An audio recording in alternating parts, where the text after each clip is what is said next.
dit que les autels sont un lieu de rencontre où les esprits se rencontrent. Dieu, le Père, a bâti lui aussi son autel, qui est la croix, là où le Seigneur Jésus-Christ a été crucifié. Jésus bat à la croix. La croix, c'est le symbole de la délivrance, c'est le symbole de la libération. C'est là où le monde satanique a échoué. Donc Dieu fait lui aussi son autel. Sinon Dieu pouvait venir pour dire à Satan, donne-moi mon peuple, et puis ça va pas aller quelque part. Mais Dieu, lui, il a bâti lui aussi son autel, et c'est à partir de son autel, lorsque tu commences à invoquer les bienfaits de l'autel de Dieu, c'est en ce moment que tu reçois la bénédiction sur ta vie. Est-ce que j'ai parlé à quelqu'un? L'impureté sexuelle. On a dit qu'aujourd'hui on allait parler aussi de la colère, l'esprit guerrier. Quand tu regardes Moïse, la Bible te dit que les Lévites là, ils ont tué quelqu'un simplement parce que le gars a déshonoré les sœurs. Et Jacob a maudit la colère des Lévites. Est-ce que j'ai parlé à quelqu'un? Mais lorsque tu regardes Moïse, Moïse est né de là-bas. La colère là a fait que Moïse n'est pas rentré à Canaan. Ça vient de ses parents, les Lévites. Quand il y a aussi Corée qui s'est opposé à Moïse, il venait d'où ça? C'était les Lévites. Ils sont impatients. Ils n'ont pas été calmes, ils n'ont pas la maîtrise. Ils n'ont pas pu. Ils ont tué des gens. Les Corées aussi là, ils partaient à Moïse. Il dit, ah Moïse, toi tu te prends pour qui? La colère aussi s'est manifestée. Ils sont morts. Ils viennent des Lévites. Le papa Moïse lui-même, il n'est pas rentré. Même l'esprit de Nazareth a failli souiller l'image de notre Seigneur Jésus-Christ. Parce qu'il y a un démon en Nazareth qui fait qu'il n'y a pas la bénédiction, il n'y a pas la prospérité là-bas. Tout est bizarre. Quand on a dit Jésus vient de Nazareth, venez le voir. Le gars dit, il y a quoi de bon qui peut quitter Nazareth? Est-ce que j'ai parlé à quelqu'un? C'est pour ça parfois les gens vont chercher à salir ton nom, l'esprit impur. Ne vous amusez pas avec ça. Mais gloire soit rendue. La Bible dit que nous avons un avocat. Et notre avocat, c'est le Seigneur Jésus-Christ.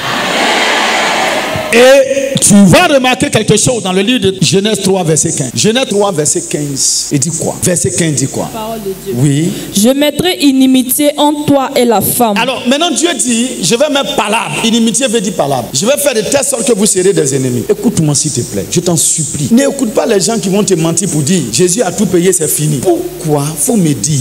Tu dors, parfois l'esprit impur vient. Pourquoi tu n'es pas millionnaire en même temps? Jésus a fait, mais Dieu a dit, il va avoir palabre entre vous. C'est que Jésus a fait là, et toi-même, il a dit à Adam, c'est à la sueur de ton, ça dit qu'il va avoir palabre. Mais toi, tu auras toujours la vie. Est-ce que toi, tu as la victoire? Tu peux lever tes mains ce matin. Et dit, Dieu dit dans Genèse là-bas, il dit, c'est prophétie de papa Dieu, c'est pas prophétie de quelqu'un. C'est Dieu lui-même qui dit, je vais mettre palabre entre vous, entre le diable et puis enfant de Dieu. C'est-à-dire, quand on parle de postérité, il dit, entre toi le serpent là, tes enfants et les enfants de la femme. Et s'il t'écrasera la tête, oui, et tu lui blesseras le talon. Il dit, mais il va écraser. C'est-à-dire, mais toi serpent là, toi le diable, tu vas mordre ici. Et regarde, est-ce que tu sais que ici là, si on a coupé, est-ce que tu peux marcher? Ça dit que le diable cherche à mordre là. Ça dit que pour déranger tes pas. À cause de ça. Donc les autels de famille de la prostitution, les autels de famille de la pauvreté, les autels de famille de la colère. Parce que écoutez-moi, il y a des familles là, tu ne peux pas. Et la Bible te dit, tu vas écraser le talon. Colossiens 2, 14 à 15. Il a effacé l'acte dont les ordonnances nous condamnaient. Alléluia. La grande présidentielle, si le président dit, les prisonniers qui sont là-bas sortez. Et puis on fait un papier. Et puis le prisonnier il sort. Où il est allé voler là, le gars il voit. Et puis il dit, hey, voilà, c'est toi qui as volé ma chose. Tu fais quoi dehors? Tu dois être en prison, n'est-ce pas? Mais il dit non, le président m'a fait quoi? M'a libéré. Nous sommes effectivement des voleurs, mais Jésus nous a délivrés. Donc pendant qu'on marche, le diable maintenant de notre famille là, lui il vient pour dire, toi là, dans ta famille, voici ça.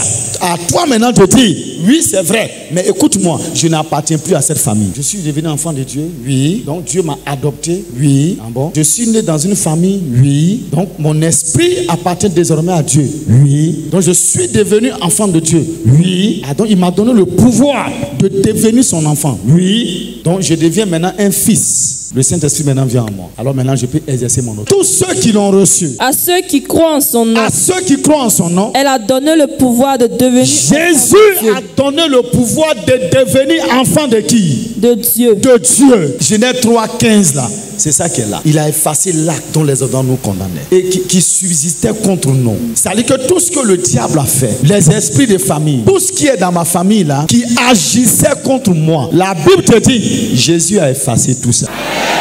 Mais il a effacé. La chose doit maintenant être une réalité dans ta vie. Colossiens 14, 15 là, ça doit être vrai en toi. Si Colossiens 2, 14, 15 là n'est pas vrai en toi, c'est qu'il y a quelque chose qui ne va pas.